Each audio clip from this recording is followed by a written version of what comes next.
पकडले का मराठा समाजाचा प्रशासकीय यंत्रणेला विनंती आहे की ते फोकस बंद करण्यात यावेत. फोकस बंद करण्यात यावेत. फोकस. मराठा समाजाच्या आरक्षणाच्या प्रश्नासाठी अरे लाईव्ह पे ये हो रहा. मराठ्यांनी पुन्हा एकदा ठरवलं आपल्या लेकराला आपल्याला न्याय द्यायचा असला तर माता मावल्यांसह बारीक लेकरं वयोवृद्ध माणसं सुद्धा आपले ये इसके पर रखा लाईव्ह पे. त्यांची हयात पूर्ण विना आरक्षणाची गेली, पण आपल्या लेकराचं वाटोळं आता होऊ द्यायचं नाही म्हणून म्हातारे माणसं सुद्धा आपल्या नातवाला न्याय मिळाला म्हणून रस्त्यावरती उतरले.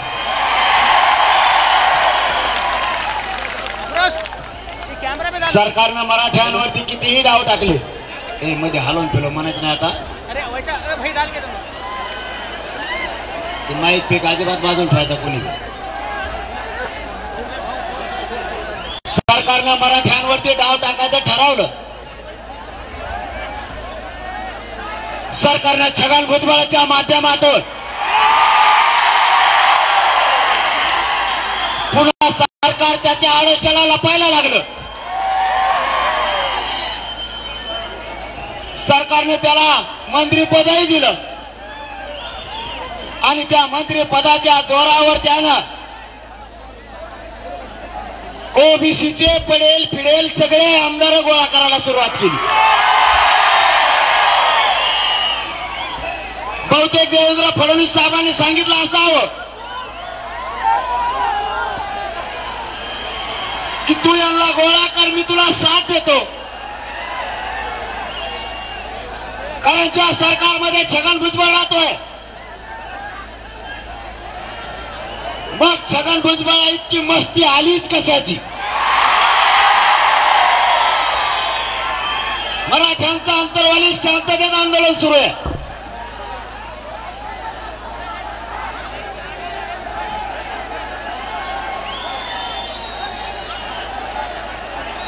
अंतर्वालीत मराठ्यांचं आंदोलन सुरू आहे.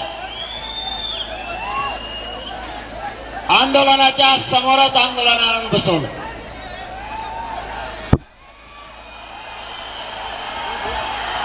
याचा अर्थ होतो छगन भुजबळ सरकारचा पाठिंबा आहे आणि मराठ्यांशी त्यांना दंगल घडवून आणायची. मराठ्यांना मी शांततेचं आव्हान केलं आणि मराठा शांत बसला. जर मराठ्यांनी ठरवलं असतं छगन भुजबळला दंगल करायची आणि छगन भुजबळला उत्तर द्यायचं तर मराठ्यांनी त्याला चेटी सुद्धा घालून दिली नसती.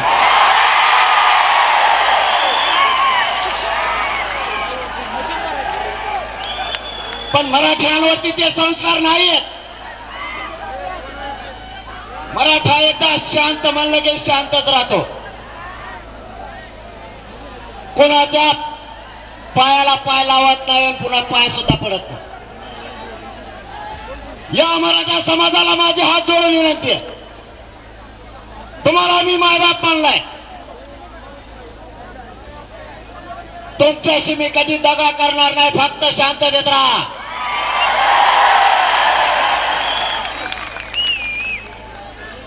आपल्याला शांततेनं हे युद्ध जिंकायचंय. यांनी किती दंगल घडवण्याचा प्रयत्न केला, वाद लावायचा प्रयत्न केला तरी मराठ्यांनी हात उचलायचा नाही. गावखेड्यातल्या ओबीसी बांधवांनी आणि मराठा बांधवांनी एकमेकांच्या अंगावर नाही जायचं. शांत राहायचं. हे शांततेचं युद्ध कोणालाच पेलत नाही.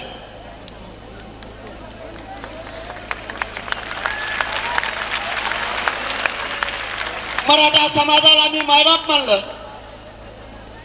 मराठा समाजानं प्रामाणिकपणानं माझ्यावर मुलगा म्हणून विश्वास ठेवलं आणि तुमच्या पायाची शपथ घेऊन सांगतो, मराठा समाजाशी मी एवढा सुद्धा दगाफटका केलेला नाही.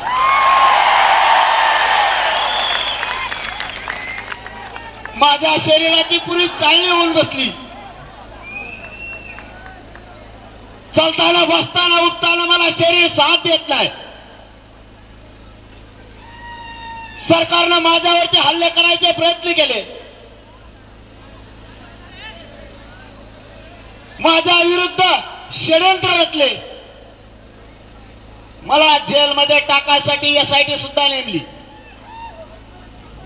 पण हा मराठा खानदानी जातवान मराठ्यांचे क्षत्रिय अवलाद आहे. मी भेट सुद्धा नाही आणि माग सुद्धा सरकत नाही. तुम्हाला दिलेला शब्द आणि 6 करोड मराठा माझा जो आशानं आणि अपेक्षेनं माझ्याकडे बघतोय की हे पोरग निष्ठावान आहे, त्या शब्दाला मी कधीच तुमच्या डाग लागू देणार नाही. सरकारचं मायबाप हेच दुःख नाही. मी त्यांना मॅनेज बी होत नाही, इकत नाही, फुटत नाही. बाकीच्या लोकांसारखं मी नाही केलं. खरं सांगतो तुम्हाला, छत्रपतीच्या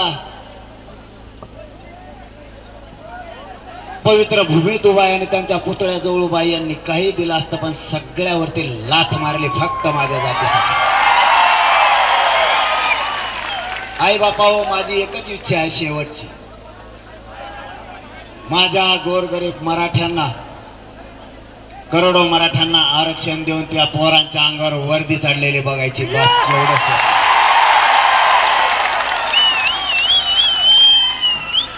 मराठ्यांच्या मायबापा रात्रंदिवस कष्ट करायला लागलेत. मराठ्यांच्या नोकरदार वर्गाने 1-1 रुपये मागे ठेवून मुलं शिकवल्यात. व्यावसायिक मराठ्यांनी सुद्धा 1-1 रुपये जमा करून आपले लेकरं शिकवल्यात. मराठ्यांनी वेळोप्रसंगी ऊस तोडले. आपल्या आईबापाला वेळेप्रसंगी मुलाला मुलीला जर पैसे कमी पडले, व्याजानं काढले. वेळेप्रसंगी त्या मायबापाचं रानही गेलं, सावकाराच्या घशात गेलं, पण लेकराला शिकवण्यात मायबाप मराठा कधी कमी पडला नाही. पण या आरक्षणानं मराठ्यांचा घात केलाय. लाखानं मराठ्यांचे पोर सुशिक्षित बेकार म्हणून आई बापा समोर व्यसनी होऊन हिंडायला लागले. म्हणून मराठ्यांनी ठरवलं, आता काही झालं मराठ्यांना ओबीसीतून आरक्षण घेतल्याशिवाय हटायचं नाही. आपल्या मराठा नोकरदार असणाऱ्यांच्या सुद्धा भरत्या होत नाहीयेत. जो कोणी मराठा अधिकारी आहे, मग क्षेत्र कोणचंही असू द्या, त्यालाही धमकवलं जातंय. त्याला काय म्हणतात माहित आहे तुम्हाला? आपल्या मराठ्यांच्या अधिकाऱ्याला हे येते बाचकाने 2-4 डबडे गोळा होऊन हे म्हणतात, तू मराठ्याचा म्हणून काम करीत नाहीत का आमचं?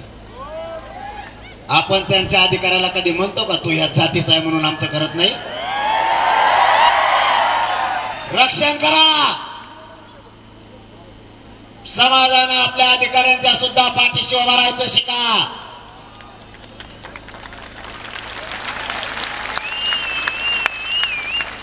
अधिकाऱ्याला त्रास देते, आपल्या गोरगरीब मराठ्यांना त्रास देते. मला या नांदेडच्या नगरीतून शेवटचं सांगायचंय, आणि सकाळपासून हिंडतोत, माझ्या टांगड्या दुखायला लागल्या तर तुमच्या पार मोडून गेल्या असत्या. पाठ दिशेवर किंवा पण नांदेड नगरीतून शेवटचं सांगतो. नाही नाही काय मारतो का मला भाभी राहत आहे ना, कवरच चलून ते म्हणतोय देऊ.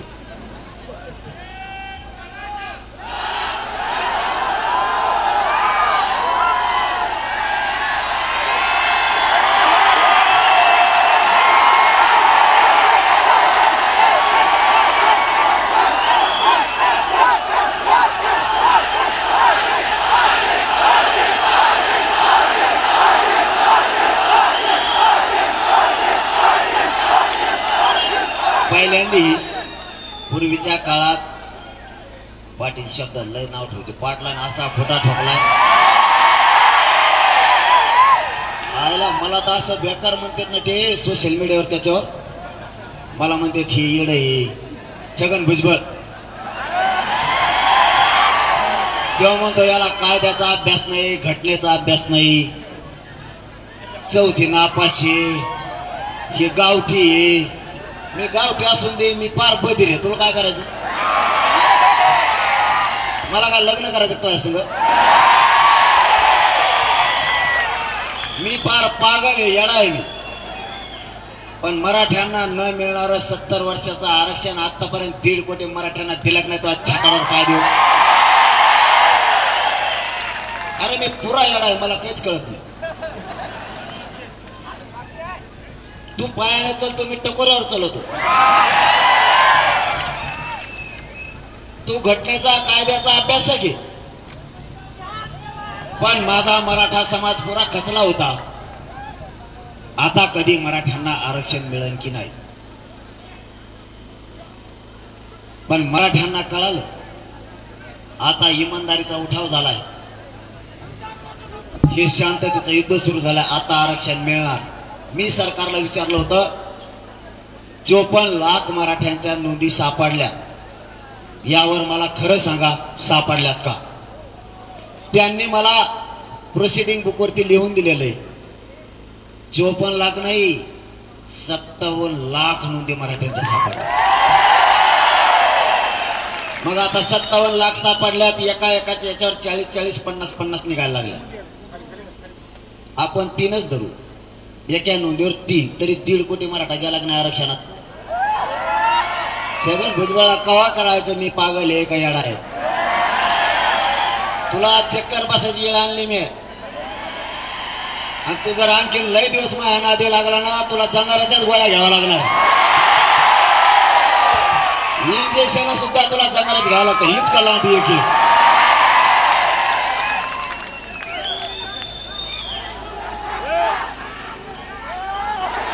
हैदराबादचं गॅजेट लावण्यासाठी समिती हैदराबादला गेली. येडा आहे मी, लागली की नाही कामाला? कामाला लागली का नाही? आपला असा कचका असतो. माझा या नांदेडच्या लाखो मराठ्यांच्या साक्षीनं एक फडणवीस साहेबांना विनंती करायची.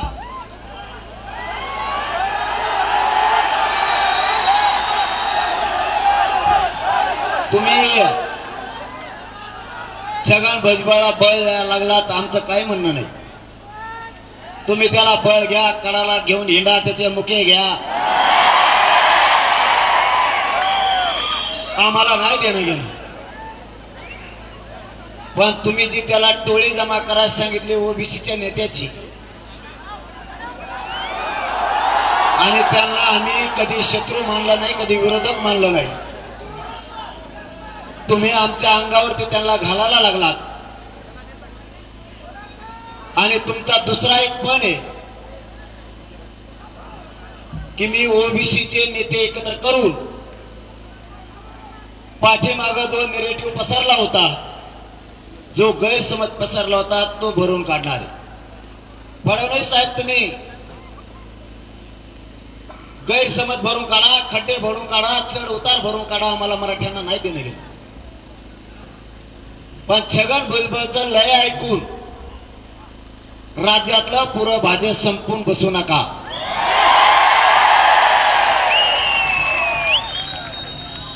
माझं तुम्हाला सांगणं आहे, आम्ही तुम्हाला कधी विरोधक मानलेलं नाही,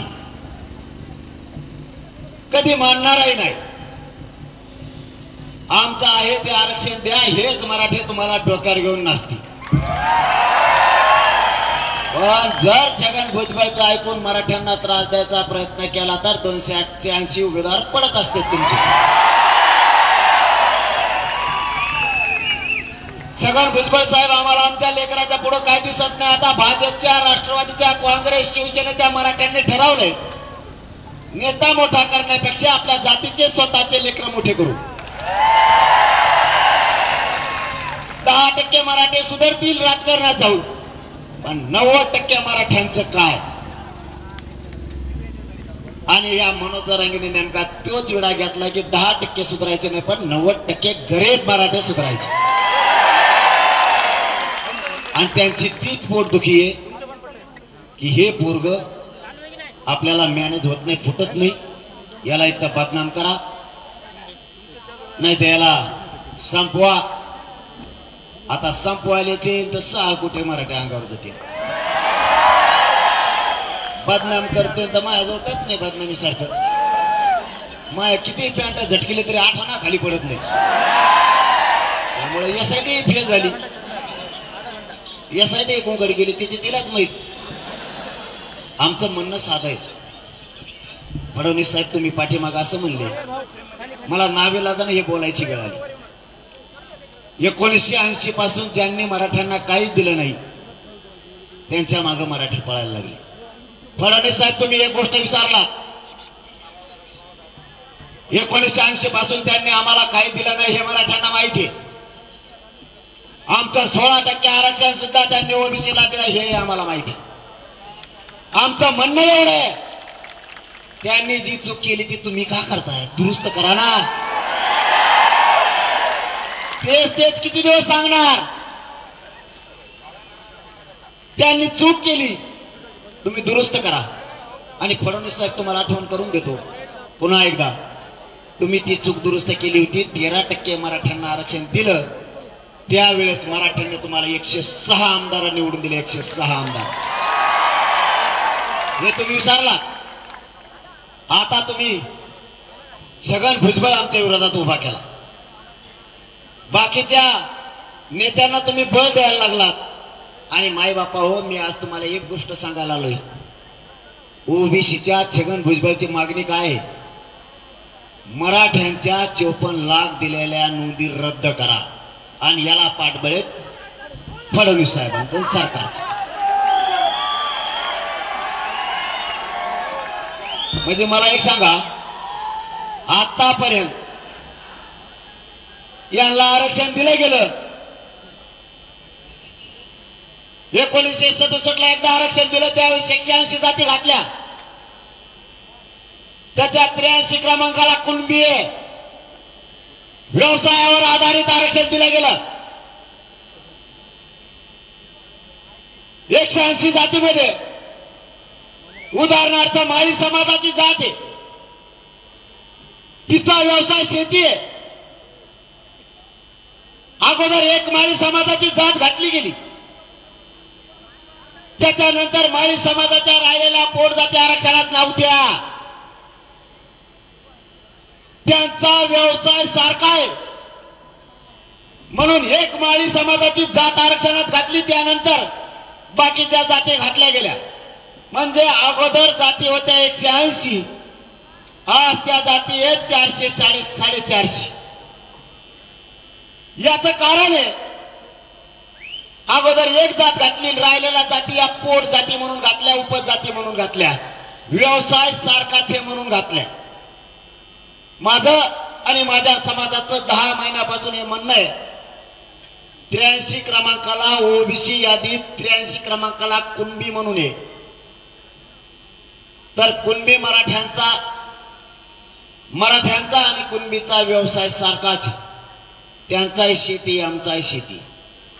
आपण त्यांना प्रश्न विचारला, फडणवीस साहेब, कुणब्याची आणि मराठ्यांचा रोटीबिटी व्यवहार होतोय, व्यवसाय सारखाच आहे. आमचे नातेगोते एकमेकांमध्ये व्हायला लागलेत. मग मराठ्यांची पोटजात कुणबी होत नाही का?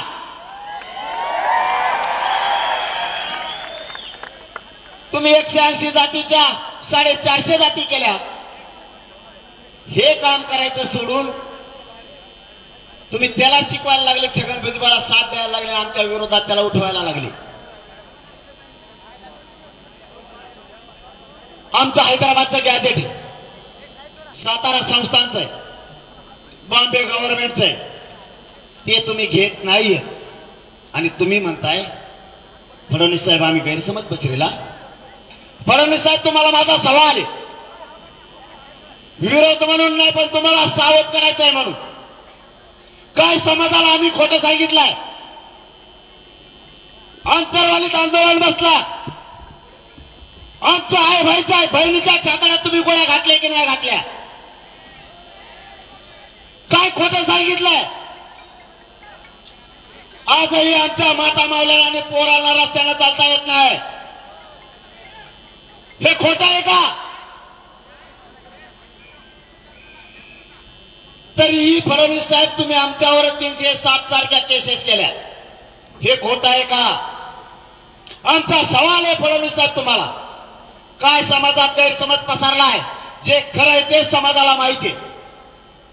म्हणून तुमच्या भाजपात असलेला आणि शिवसेनेत असलेला गोरगरीब मराठा सुद्धा तुमच्यापासून बाजूला गेलाय. तुमच्यापाशी फक्त मराठ्यांचे नेते राहणार आहेत. तुम्ही खरं बोलत नाहीयेत. फडणवीस साहेब तुम्ही मला म्हणला होता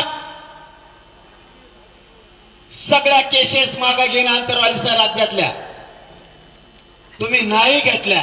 उलट तुम्ही लाखो मराठ्यांच्या गोरगरीब पोरावर राज्यात केसेस दाखल केल्या. हे खोटं आहे का? फडणवीस साहेब आम्ही गैरसमज किंवा नॅरेटिव्ह नाही पसरवला. तुम्ही लाखो केसेस आमच्या पोरांवरती केल्या. फडणवीस साहेब आमच्या आई बहिणीचे डोके पडून सुद्धा तिच्यावर केस झाली. रक्ताच्या थारोळ्यात पडलेले आई वडायला सुद्धा कोणी नव्हता. 5-5 वर्षाचे लेकर किंकाळ्या देत होते. अश्रू धुराच्या न काढलेले लेकर ओक्सा बोक्से आणत होते. त्यावेळेस फडणवीस साहेब तुम्ही म्हणालात की माझ्याच पोलिसाला मारलं. तुमचे पोलीस नाही, जनता आहे.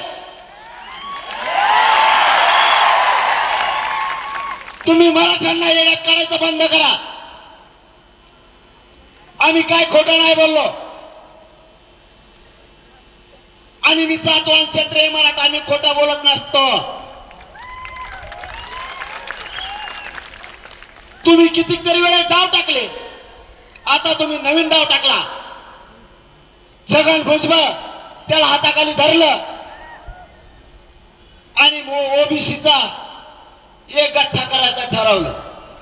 फडणवीस साहेब, छगन भुजबळ राजकारणी माणूस आहे. देव जेलला जाईन, तुम्हाला सुद्धा जाता घेऊन जाईन, त्याच्या नादी नका लागू. मराठे एकटेच 50-55% येत. तुम्ही किती भारी उमेदवार जागीरदार उभा केला तरी मराठे त्याला पाडीत असते. म्हणून या नांदेडच्या नगरीतून फडणवीस साहेब माझी तुम्हाला विनंती आहे, आम्ही तुम्हाला शत्रू आणि विरोधक मानलेलं नाही हे जाहीरपणानं माझ्या मायबाप समाजासमोर सांगतो. आम्हाला राजकारणात जायचं नाही. मलाही जायचं नाही, माझ्या समाजालाही जायचं. आमचा हक्काचं आरक्षण ओबीसीतून सरसकट मराठ्यांना कुणबी प्रमाणपत्र द्या. आमचे सगळे गॅजेट लागू करा. सगळ्या सोयऱ्यांची अंमलबजावणी आम्ही दिलेल्या व्याख्याप्रमाणे करा. ते टिकवायचं सुद्धा तुम्हीच. हेच मराठे तुम्हाला हे सगळं दिल्याच्या नंतर डोक्यावर घेऊन नसतील. मराठे कोणाचा उपकार ठेवत नाहीत. पण तुम्ही जर त्या भानगडीत पडलात, खड्डे भरून काढायचे, निरेटिव्ह कमी करायचा, छगन भुजबळला पडेल पाडेल गोळा करायला लाव, तर महाराष्ट्रात एकटेच 50-55% मराठे आहेत कोणाला सुधरून देत नसते. आणि त्यातले त्यात मी तुम्हाला फुटत नाही म्हणून मी बी इमानदार या मायबाप समाजासोबत त्यांचा मुलगा म्हणून आहे. डाळच शिजून देत नसतो मी तुमची. मी तुम्हाला फुटत नसतो, मॅनेज होत नसतो. मला पद नको. आणि आणखीन एक सांगायचं राहिलं राव फडणवीस साहेब, तेवढं ते बी सांगतो लगेच. त्या चंद्रकांत दादाला एकदा अधिसूचना वाचायची सांगा. चंद्रकांत दादाला माहित नसतं काही. आणि तुम्ही सोडितात त्याला आमच्या अंगावर. फडणवीस साहेब तुम्ही सोडलेलं आहे. छगन भुजबळ, त्यो गिरीश महाजन साहेब, हे 4-5 जण तुम्ही सोडलेत. आम्हाला कळतंय. तुम्हाला वाटत असेल तुम्ही लय हुशार आहेत, उपमुख्यमंत्री झालात. पण त्या उपमुख्यमंत्री पदावर बसवणारे ही जनता आहे मराठ्यांची. तुम्हाला वाटत असेल तुम्ही लय शाने आहेत. सगळ्याला कळतं. आम्हाला आमचे लेकराचं कळतं, जसं तुम्हाला सत्य द्यायचं कळतं तसं. त्या चंद्रकांत पाटील दादाला एकदा सांगा, त्याला आमच्या अंगावर नका घालू. ती गैरसमज असा पसरायला लागलाय. सगळ्या सोयरेची अंमलबजावणी आम्ही केलेली आहे असं ते म्हणतो. मी या नांदेडच्या सगळ्या बांधवाच्या साक्षीनं सांगतो, 5 मिनिटात वर घेतो आता.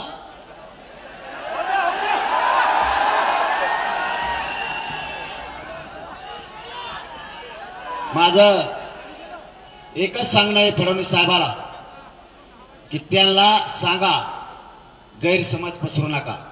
सगळे सोयरे आणि नातेवाईक याच्यात फरक आहे. नातेवाईकाचं 17ला अंमलबजावणी केलेली 2017ला. ते म्हणते चंद्रकांत दादा असं मीडियात येऊन बोलते 17ला त्याची अंमलबजावणी केलेली आहे. मग मी म्हटल्याप्रमाणे ते झालेलं आहे. तू का म्हटला, तुला काय माहित होतं त्याच्यातलं? इथं सगळे सोयरे नातेवाईकात फरक आहे. जर एका मराठ्यांच्या माणसाचे निघाले त्याचे चुलते पुतणे काके आजोबा बहीण यांना इतिहास नोंदीच्या आधारावर मिळतो.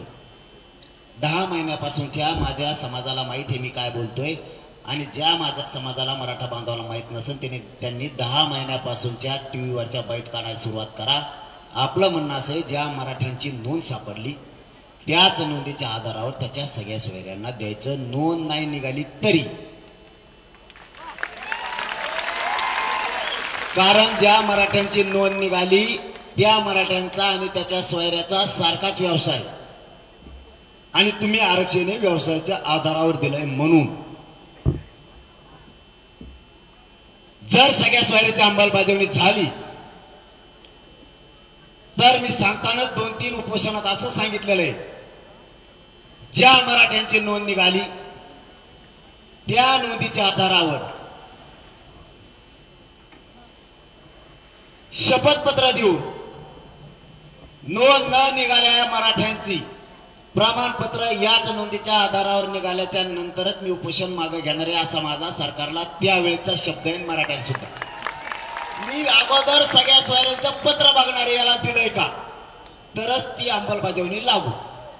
मराठ्यांचं प्रमाणपत्र निघालंय आणि त्याच्या सोयऱ्याचं नोंद नसून निघालंय याच नोंदीच्या आधारावर, त्याच वेळेस मी आंदोलन मागे घेईल असं सांगितलेलं नसता घेणार नाही. ते चंद्रकांत दादा पाटील काय म्हणते, ते म्हणते 17लाच आम्ही अंमलबजावणी केली. मी विचारलं कशी केली वा, त्यांना नाही दुसऱ्याला, त्याचं मत जमत नाही. म्हणलं सांगा कशी. ते म्हणले ज्याची नोंद निघाली त्याच्या चुलत्याला देतो, पुतण्याला देतो, त्याच्या आजोबाला देतो. हे झाले सगळे सोयरे. म्हणलं आमच्यात नाही तो मराठ्यात असले सगळे सोयरे, कारण मराठ्यात चुलत्या पुतण्यात लग्न होतच नाही.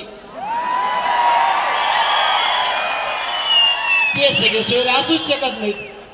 आमची व्याख्या काय आहे, ज्या मराठ्यांची नोंद निघाली त्याच नोंदीच्या आधारावर नोंद न निघालेल्या मराठ्यांना सुद्धा आरक्षण द्यायचं. व्याख्या काय, मराठा समाजात पिढ्याना पार परंपरेनुसार राज्यांतर्गत लग्नाच्या सोयरीकी जुळतात गणगोतात ते सगळे सोयरे, अशी आमची व्याख्या आहे. त्यांना द्यायचं आणि मग काहीच बोलत नाहीत. माझी या नांदेडमधून सरकारला विनंती, ह्या भानगडीत तुम्ही पडू नका, मराठ्यांना त्रास द्यायचं काम करू नका. फडणवीस साहेब हे आतापर्यंत बोललेलं ही तुम्हाला इशारा नाही, काय नाही, ही विनंती. तुम्ही छगन भुजबळाला मंत्रिपद देऊन मराठ्यांच्या अंगावर घातलंय, त्याला थांबवा. दुसरं अंतरवालीच्या पुढं तुम्ही छगन भुजबळ आंदोलन बसायला सांगितलं, ते पण थांबवा. पुढं बसू नको म्हणा, राज्यात काय जळाल्याने जागा. एकमेकाच्या पुढं बसल्यावर वाद होणारच ना, पण आम्ही वाद होऊ दिला नाही. मी सगळ्या परिसरात सांगितलं, अजिबात सामान्य ओबीसीत आणि मराठीत वाद होऊ द्यायचा नाही. छगन भुजबळ दंगली लावेल आणि बंगल्यात जाऊन येशीत बसल. गोरगरीब ओबीसीला गोरगरीब मराठ्याला त्रास भोगावा लागेल. मराठे शांत बसले, ओबीसी बांधव सामान्य सुद्धा शांत बसले. यांनी जाणून बुजून त्रास द्यायचं काम सुरू केलं. आपण फडणवीस साहेबांचं नाव यासाठी घेतोय की सत्तेत ते आणि ते सत्तेत असताना ही मस्ती आल्यासारखा छगन भुजबळ करतोय. आपलं म्हणणं आहे, छगन भुजबळने एवढी ताकद धनगर बांधवांना एसटीतून आरक्षण मिळवण्यासाठी जर वापरले असते तर गोरगरीब धनगरांच्या लेकरांचं आज कल्याण झालेलं दिसलं असतं. आता ते काय करतंय, त्याने वाट नाही केल्या, त्याने गोळा केलेत बरेच, प्रत्येकाला वाटून वाटून दिलंय काम. तू हे बोल, तू ते बोल, तू ते बोल. आपण बाकीच्याला विरोधकच मानलेलं नाही. ही सगळं काम छगन भुजबळ करतो.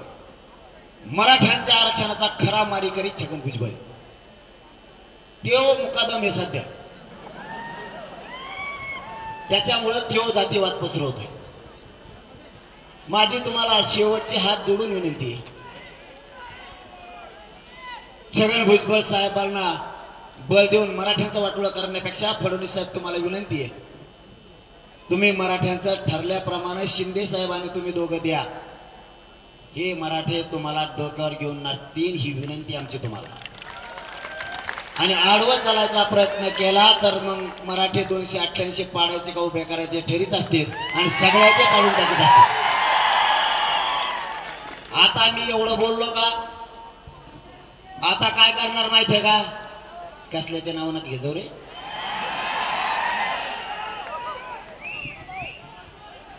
आता का मी फडणवीस साहेबांना इथून विनंतीपूर्वक सांगितलं, आता फडणवीस साहेब दुसरा डाव टाकणार. आजच सांगतो तुम्हाला, मराठ्याचे 2-4 टक्कोचे त्याच्या पैसे ते हेंद्रे 4-5 बसलेले मंत्रिपदासाठी आमदारकीसाठी कुत्र्यासारख्या मागं पुढे पळणारे, हे लगेच आता बोलायला चालू करतो ना. आमच्या फडणवीस साहेबाला बोलला का, तो आज आहे का तो? इथं मराठा तुझी जात आहे, तुझे मायबाप आहेत, ते बोलणार आमच्या याला बोलला. आणि हे असले माकडं मायावर सोडी जाऊ नका फडणवीस साहेब. त्याचं कारण सांगतोय तुम्हाला मी, तुमच्या बऱ्यावर येतं असं समजा. त्याचं कारण सांगतो तुम्हाला. आम्ही तुम्हाला विनंतीपूर्वक सांगितलं की तुम्ही ते मराठीचे 4-5 तुमच्याजवळ असणारे माकडं ते टक्कोचे मीडियात बोलायला आमच्यावर सोडता. त्याचा परिणाम सांगतो तुम्हाला काय होतो. ते माकडं बोलले की मराठ्यांचा पुरा रोष त्यांच्यावर नाही तुमच्यावर येतोय, म्हणून तुमचा दिदारा व्हायला लागला. तुमचं सगळं उलट गणित आहे.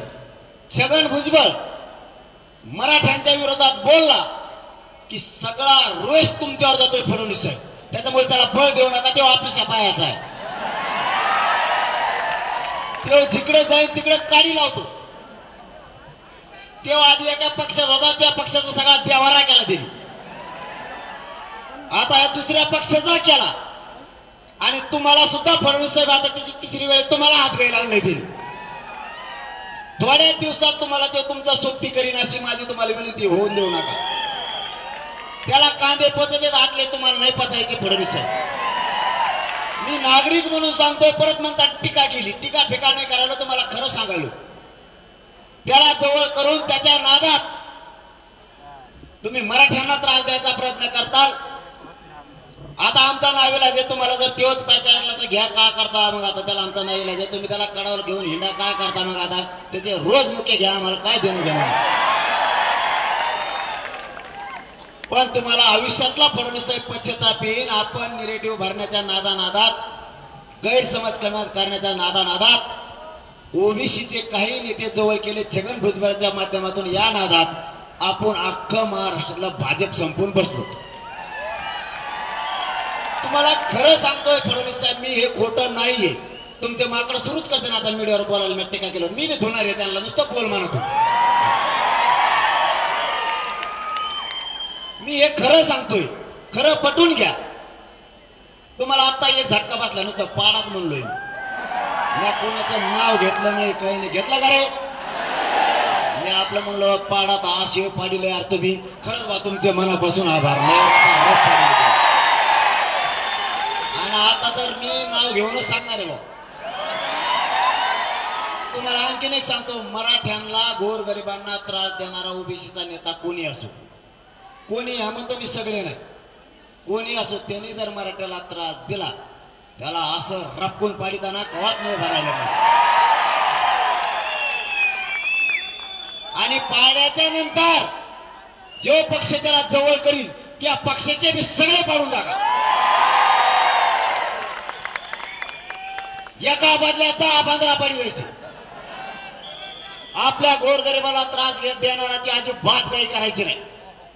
त्यांचा खुर्ची जीव आहे, सत्य जीव आहे. यांना सत्तेकडे जाऊ द्यायचं नाही. मग ती महाविकास आघाडी असू नाही तर महायुती असू, मराठ्यांच्या विरोधात येणाऱ्याला पाडायचं म्हणजे पाडायचं,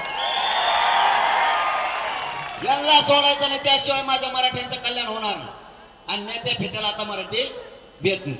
खरं एक नाही असे दडपण आणायचे, ते जागा घालून यायचे, ते कपडे ते चष्मा लावलेला ते बदल असं ताईट मारायचं, गरीबावर दहशतच करायचं. आता मराठीचे जवळून जातात असं पोताला आणून द्याला चाल म्हणतात पुढे सरक. हे होणं गरजेचं होतं. माझ्या गोरगरीब मराठ्यांची प्रतिष्ठा वाढणं गरजेचं होतं आणि ती वाढली. तुमच्या चपला सकट नेते पाय पडत आहेत का नाहीत आता गोरगरीब मराठ्याच्या? आपल्याला हे करायचं होतं. माझ्या गोरगरीब मराठ्यांना किंमत आणायची होती, त्यांची प्रतिष्ठा वाढायची होती. चपला सकट कचा कच माझ्या गरीबाच्या पाय पडते आता. आता कशा ठेप्याला आले? ही एकजूट अशी ठेवायची. पहिल्यांदा म्हणायची ओबीसीचं मतदान पाहिजे, आता म्हणजे तो ओबीसीच नसला तरी चलन पण मराठ्याच पाहिजे. हातून कुजबुज आहे तशी. एवढ्या वेळेस आपण शंभूराजे देसाई साहेबांवरती विश्वास ठेवलाय. खरं ते सांगतो तुम्हाला, शिंदे साहेबांवरती ठेवलाय, फडणवीस साहेबांवरती सुद्धा पुन्हा एकदा मराठ्यांनी विश्वास ठेवलाय. फक्त आता मराठ्यांशी दगा फटका करू नका. तुम्ही मराठ्यांना आमच्या गॅजेटसह सगळ्या स्वारीच्या अंमलबजावणीसह सगळ्या ज्या मागण्यात 83 क्रमांकाला मराठा आणि कुणबी एकच आहे, या असं सगळ्या मागण्या मान्य करा. हे मराठे तुम्हाला खरोखर सांगतो डोक्यावर घेऊन नसतं रे बाबा. मला नाविलाजानं महाराष्ट्रातल्या मराठा समाजाची एखाद्या मैदानावर बैठक घेऊन 288 उभा करायची का पाडायचा हा निर्णय घ्यावाच लागणार. आणि पुन्हा जर मराठे मुंबईकडे आले तर माघारी येणार नाही हे जाहीर सांगतो.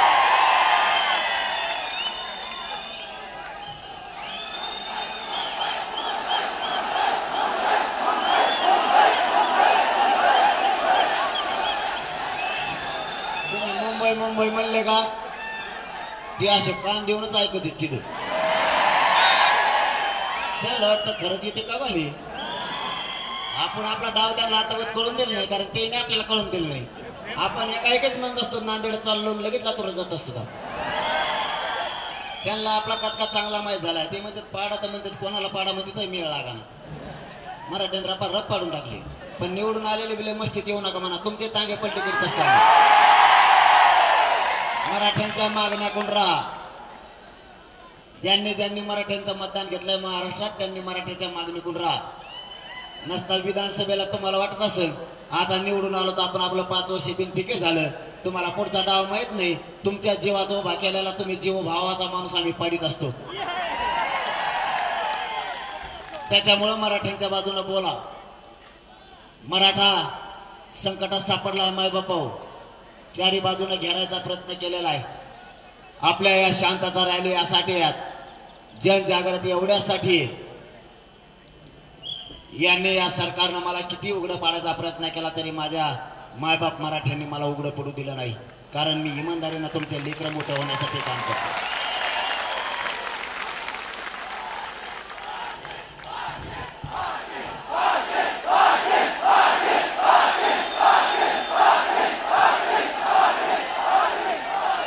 यांची एकच इच्छा आहे, याला संपवा. हे पोरग एवढं इमानदार आहे, ह्या पोराला माग सरकवा. हे गोरगरीब लोकांच्या प्रश्नाला हात घालतंय.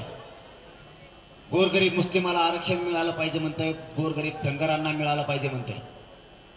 12 बलुतेदारांचा बंजारा समाजाचा वेगळा प्रवर्ग झाला पाहिजे अशी याची मागणी आहे. कैकाडी समाज सुद्धा आरक्षणात घाला, राजपूत समाजाला आरक्षण द्या, लिंगायत समाजाला आरक्षण द्या अशी या पोराची मागणी आहे. मराठा ताकदीने याच्या पाठीशी उभा राहिलेला आहे. आणि माझंही मायबापावर दुसरं काय ध्येय नाहीये. तुम्ही एवढ्या ताकदीने एकवटलात म्हणजे तुमच्या ताकदीचा गैरफायदा मी घेतला नाही. मी कोणाच्या रुपयालाही शिवलो नाही, कोणाचं पदही घेतलं नाही. आणि मला नकोय, पण मला शेवटच्या श्वासापर्यंत मी मरणाच्या शेवटच्या घटका सुद्धा समाजासमोर इमानदारीनं मोजणार आहे. तुमच्याच खांद्यावरती मरण मला पत्करायचं, तुमच्याच खांद्यावरती इमानदारीनं जायचं, पण गद्दारीचा डाग घेऊन मला नाही मरायचं. या सरकारनं मला गोळ्या घातल्यानं मला तुमच्यासाठी बलिदान बी द्यायचं वेळ आली तरी मी द्यायला तयार आहे. मायबापा हो, मी मनच बदलून टाकली. लोक म्हणतात लाख मेले तरी चालतील, पण लाखांचा पोशिंदा जगला पाहिजे. मी ही पुरे मन बदलून टाकली. कोटीना जगले पाहिजेत, लाख जगले पाहिजेत, एक मेला तरी चालन ही मी मन पत्कारली. म्हणून मी मरायला तयार आहे, पण करोडो माझे मराठे मरायला मी नाही बघणार ते मरताना. माझी प्रामाणिकपणाने इच्छा आहे की या मराठा समाजाच्या मायबापानं जे स्वप्न बघितलं की माझं लेकरू अधिकारी झाला पाहिजे, तेही IPS दर्जाचा अधिकारी बनलं पाहिजे, IAS दर्जाचा अधिकारी झाला पाहिजे.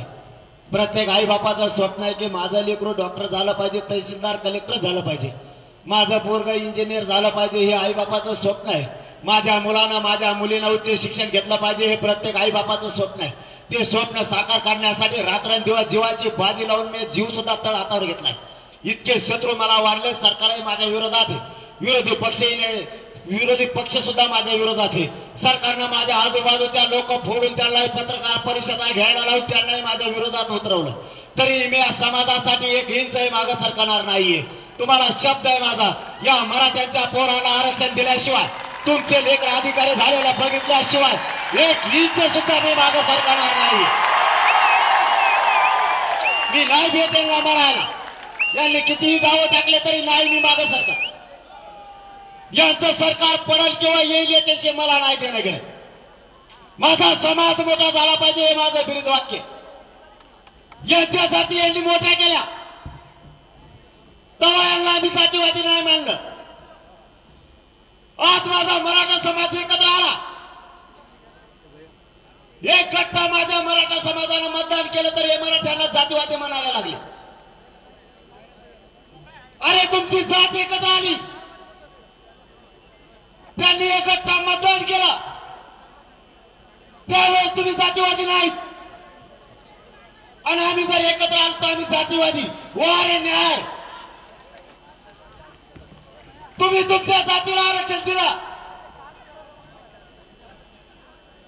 त्यावेळेस तुम्ही जातीवादी नाहीत. आणि मी माझ्या जातीला आरक्षण दिलं तर मी जातीवादी.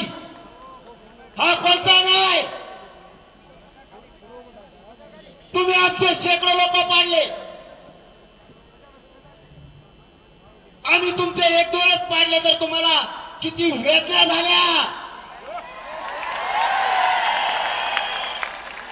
तुमचं एक पडलं तर तुम्हाला एवढ्या वेदना झाल्या. तुमच्या जातीच्या नेत्यावर तुम्ही एवढं प्रेम करायला लागलात तर माझ्या लाखो मराठ्यांचे पोरा व्यस्ती झालेत, नोकऱ्यापासून वंचित राहिले तर आम्हाला किती वेदना होत असतील. तुम्ही खोटं आरक्षण घेतलं, बोगस आरक्षण तुम्ही खाताय. आजच्या नोंदी सापडलेल्या असून छगन भुजबळ रद्द करा म्हणतो, आम्हाला किती वेदना होत असतील. तुम्ही फुकटचं खाता, बोगस आरक्षण खाता. आमच्या सरकारी नोंदी असून तुम्ही आम्हाला विरोध करता. तुम्हाला आरक्षण असून तुम्ही एवढ्या ताकदीने लढता. मग आम्हाला नाही म्हणलं आम्ही किती ताकदीने लढवत. तुम्ही जर तुमच्या जातीसाठी कट्टर आहेत तर मी माझ्या जातीसाठी कट्टर आहे. तुम्ही तुमच्या जातीसाठी केसेस घ्यायला भेट नाही, माझाही मराठा खोट्या केसेस घ्यायला भेट नाही, पण मागा नाही सरकार. कोणाला शिकवताय जातीवाद? जातीवाद तुम्ही करायचा आणि शिकवायचा आम्हाला. बोगस आरक्षण तुम्ही खायचं आणि कायद्याची भाषा आम्हाला शिकवायची. सरकारला, फडणवीस साहेबाला आणि शिंदे साहेबाला सांगतो, आमच्या सरकारी नोंदी सापडल्यात आणि या विराट रूपाने जमलेल्या नांदेडच्या मराठ्यांच्या साक्षीने सांगतो, एकही नोंद रद्द होता कामा नये. छगन भुजबळचं ऐकून आमच्यावर अन्याय आम्ही सहन नाही करणार. जर तुम्ही आम्हाला असा त्रास दिला तर तुमच्यासाठी येणारा काळ वाईट असेल हे लक्षात ठेवा. मी माझी इमानदारी नाही विकू शकत. तुम्ही किती बदनाम करा, किती डाव टाका, मी या माझ्या समाजाला मायबाप मानलेला आहे. माझा कुटुंब उघड्यावर सोडून मी या समाजाला कुटुंब मानलाय आणि करोडो माझ्या मराठ्यांचे लेकर मोठे व्हावेत म्हणून रस्त्यावरती आहे. माझ्याकडून माझ्या 6 करोड मायबाप जनतेच्या अपेक्षा आहेत. त्यांना आशा आहे हेच पोरग आपल्याला आपलं आरक्षण देऊ शकतं म्हणून ताकदीनं उभा आहे. मी माझ्या 6 करोड मराठ्यांचा आणि त्यांच्या लेकरांच्या अपेक्षा भंग होऊ देणार नाही. वेळ आली तर सरकारच्या मुठ्यावर पाहिजे पण मराठ्यांना ओबीसीतून आरक्षण दे. तुम्हाला फक्त माझी विनंती आहे, कुणी काही गैरसमज पसरला तर विश्वास ठेवू नका. कोणत्या बातम्यावर विश्वास ठेवू नका. मला आता हीच वेळ आहे तुम्ही साथ आणण्यास सुरुवात देण्याची. आता ताकदीनं गोरगरीब मराठ्यांनी आणि सगळ्या पक्षातल्या मराठ्यांनी एक जीवाने उभा राहा आणि ज्या पक्षाचा आमदार मंत्री मराठ्यांना साथ देणार आहे त्याला पुढच्या काळात आपल्या समोर सुद्धा फिरू द्यायचं नाही. सगळ्यांना माझे हात जोडून विनंती, हे आंदोलन शांततेत ठेवायचे. एक जीवाने राहा, साथ द्या. माझं शरीर मला साथ देत नसलं तरी मी हटत नाही. मला 4 पायऱ्या जरी चढायच्या असल्या तरी दम लागतोय. मला 4 पायऱ्या उतरायच्या असल्या तरी 2 जणांचा आधार घ्यायला लागतोय. माय बापाओ, मी माझं जीवन तुमच्या पायावरती ठेवलेलं आहे. माझं पूर्ण आयुष्य मी समाजासाठी अर्पण केलंय. ना माझे आई बाप बघितलेत ना माझे कुटुंब मी बघितलंय. माझं कुटुंब आणि माझे मायबाप तुम्ही आहेत, मला कोणी नाहीये.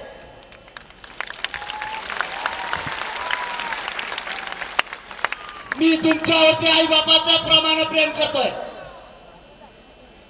तुमचं या लेकरावरती मायेचं प्रेम असू द्या. आता मात्र ही जात मोठी केल्याशिवाय आणि जातीचे लेकर मोठे केल्याशिवाय माग सरकायचं नाही. छगन भुजबळच काय त्याच्या 100 पिढ्या जरी एकत्र आल्या तरी जिंकू द्यायचं नाही. त्याला यशस्वी होऊ द्यायचं नाही. आणि गोरगरीब ओबीसीत आणि गोरगरीब मराठ्यात वाद सुद्धा आपण निर्माण होऊ द्यायचे नाही. ही सुद्धा भूमिका मराठ्यांनीच पार पाडायची. पण आपल्या जातीला ओबीसीतून आरक्षण घेतल्याशिवाय एकाही मराठ्यानं मागे सरकू नका. आणि सरकारनं किती डाव टाकून मला उघडा पाडायचा प्रयत्न केला तरी या मुलाला तुमच्या लेकराला उघडं पडू देऊ नका. तुमच्या लेकराला आरक्षण दिल्याशिवाय एक इंच मागे सरकणार नाही. हे शब्द तुम्हाला देतो आणि थांबतो. धन्यवाद. जय शिवराय. सगळ्यांनी आपण आपल्या गावाकडे शांततेचा गाड्या एकमेकाला धडकू देऊ नका.